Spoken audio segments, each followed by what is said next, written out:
Kabut asap akibat kebakaran hutan dan lahan atau karhutla mulai menyelimuti sejumlah wilayah di kota Palembang.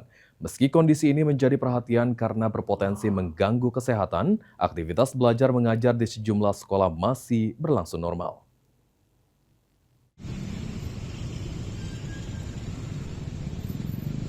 Kabut asap akibat kebakaran hutan dan lahan atau karhutla mulai menyelimuti sejumlah wilayah termasuk kota Palembang.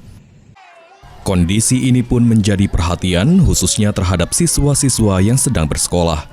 Namun Kepala SD Negeri 94 Palembang, Kemas Ibrahim, mengatakan hingga kini aktivitas belajar mengajar masih berlangsung seperti biasanya.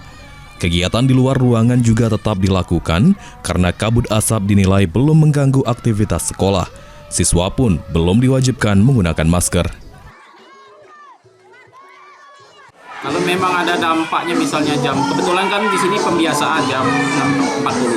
Kalau memang terasa asapnya maka kita akan mengimbau siswa itu menggunakan masker.